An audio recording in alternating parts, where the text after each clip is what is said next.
Alors, dans le rythme de la narration, on a vu dans l'autre chapitre, on a vu l'ellipse. On a dit qu'il s'agit d'une suppression. On a supprimé Victor Hugo, le narrateur a supprimé le chapitre 47. C'est un chapitre vide qui exprime le tragique, qui exprime la mort. Donc, on a omis ce passage, on a omis la vie du narrateur. On ne sait pas de quoi il s'agit, son crime, qu'est-ce qu'il a fait. L'essentiel, c'est que Victor Hugo défend tous les condamnés à travers ce condamné. Donc, il défend tous les autres. Voilà. Alors, directement, on passe à l'hôtel de ville, là où se trouve le condamné aujourd'hui. Dans le chapitre 48, il se trouve à l'hôtel de ville.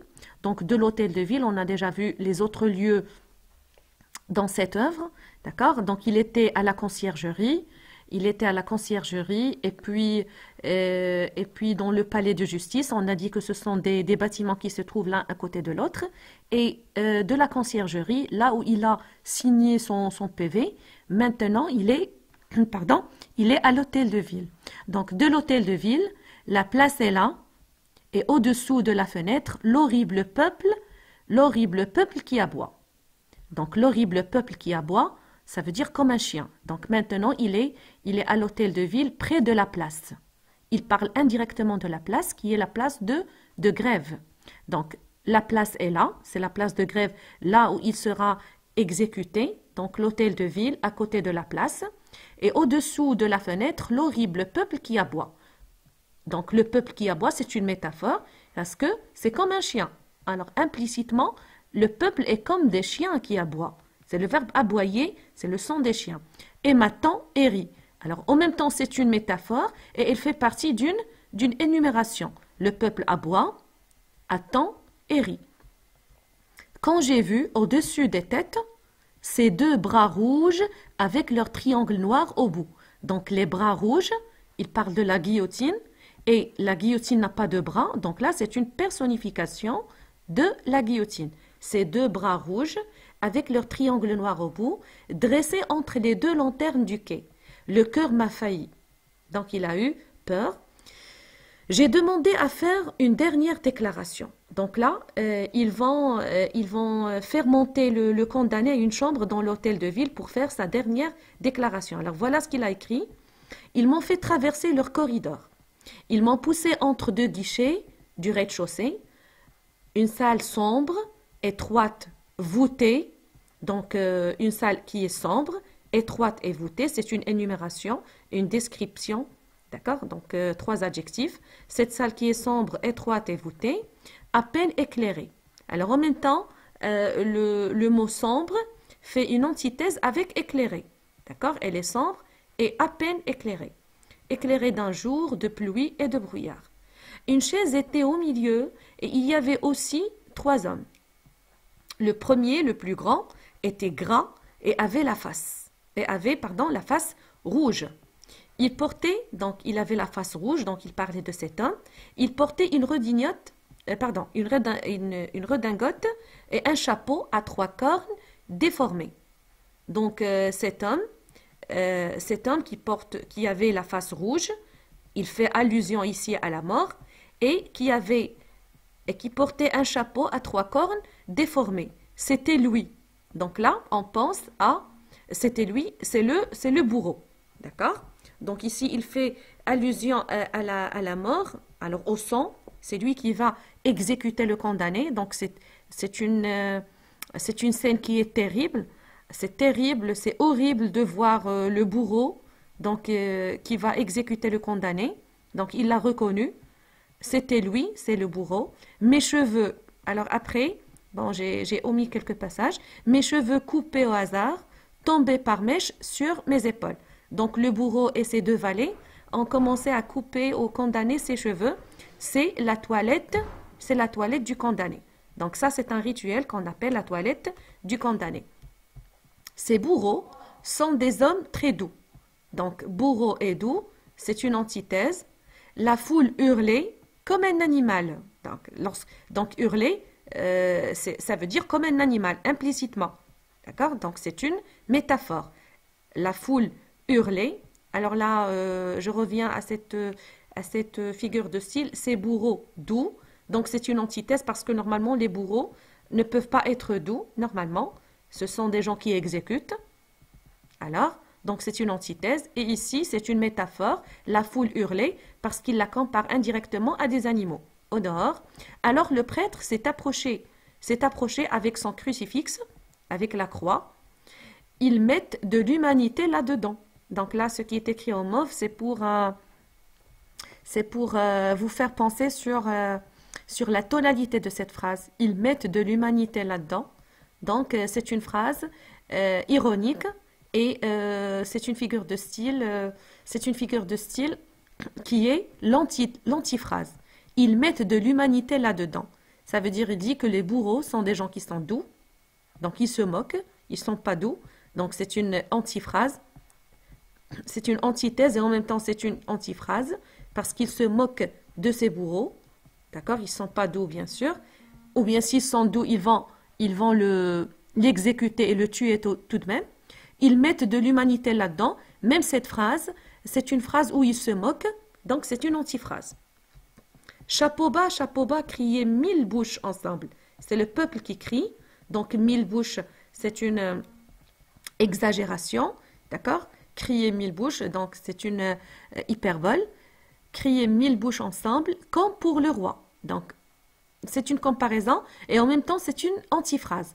Comme pour le roi, donc il se moque de la situation, il se moque de ce système, il se moque de il critique le peuple qui crie et le peuple qui l'acclame comme un roi. Eux les chapeaux, moi la tête. Donc il a répondu, d'accord? Il dit eux, ça veut dire le peuple et la foule, ce sont les chapeaux, le peuple. Et ces gens, ce sont les chapeaux, et moi, la tête. Donc, c'est une métaphore, et ici, c'est une métaphore. D'accord? Il les compare à des chapeaux, et lui, il se compare à la tête. Ça veut dire c'est lui qui est le principal, qui est le roi, comme ils disent. On louait des tables, des chaises. Donc, regardez le peuple qui est venu voir, et la foule qui est venue voir l'exécution. On louait des tables à côté de la place de grève, n'est-ce pas? Donc, on louait des tables, des chaises, des échafaudages, des charrettes. Donc, c'est une énumération. Tout plié de spectateurs. Donc, des spectateurs comme s'il s'agit d'un spectacle amusant. Alors que c'est un spectacle de morts, malheureusement, qu'ils sont en train de voir, ou bien qu'ils veulent voir. Des marchands de sang humains criaient à tue-tête. Donc, il a comparé la foule à des marchands de sang. Donc là, c'est une métaphore. Ce sont des marchands de sang humains pour dire la foule. Ayez pitié de moi. Et je dis, oh mon Dieu. Donc la tonalité de cette phrase est pathétique. Regardez le condamné comment il crie. Il dit, ayez pitié de moi, oh mon Dieu, et j'ai tâché de m'abîmer dans cette pensée. Tout à coup, la voix de la foule est devenue plus vaste, plus glapissante. Là aussi, le verbe glapir, c'est la voix d'un animal qui est le renard ou bien aussi des petits chiots, donc glapir. Glapir, donc là, il les compare à des renards.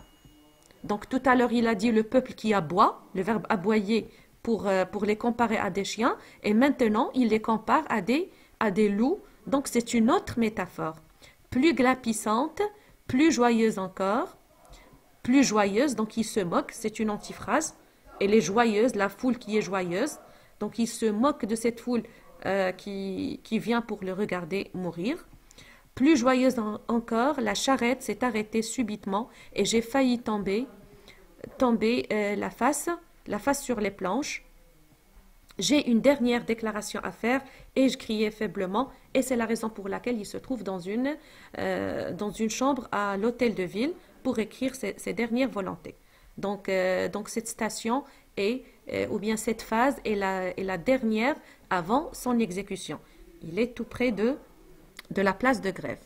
Alors la situation de passage, quelques heures avant, Marie, sa fille, lui a rendu visite. Comme on l'a déjà vu, le condamné a été transféré après à l'hôtel de ville, donc ici, dans ce chapitre, dernière étape qui précède son exécution. Alors, pour l'exploitation, on a choisi des questions et des réponses pour comprendre le passage. À quelle place le narrateur fait-il allusion au début du premier paragraphe? Il fait allusion à la place de grève où il sera exécuté. Donc, ça se voit clairement, on a déjà dit. À votre avis, quelle image peut évoquer le chapeau à trois cornes? Le chapeau à trois cornes que porte le bourreau. Il évoque la guillotine, parce que même la guillotine a un couteau triangulaire, à trois, alors triangulaire, ou bien il fait allusion aussi au trident du diable. Le trident du diable, qui est une fourche à trois dents ou bien à trois pointes. Le trident, c'est une grande fourche, d'accord, qui a trois pointes. Voilà. Alors, à quel rituel, ça veut dire les règles de cérémonie, est soumis le narrateur? Il est soumis à un rituel qui s'appelle la toilette du condamné. Donc, c'est la coupe des cheveux qu'on a déjà vu dans ce chapitre. Et aussi lorsqu'on a commencé à lui couper le col de sa chemise. Donc, on prépare le condamné pour l'exécution. On appelle cette étape la toilette du condamné. Donc, le chapitre 48 est la toilette du condamné.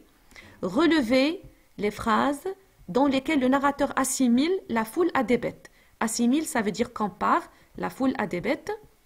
Que connote cette assimilation? Ça veut dire que veut dire cette assimilation? Alors les phrases sont l'horrible peuple qui aboie, la foule glapissante. La foule glapissante, on a déjà vu. Donc là, il les compare à des animaux. Le peuple qui aboie comme des chiens, la foule glapissante comme des renards, et trépigner dans la boue, c'est comme des cochons.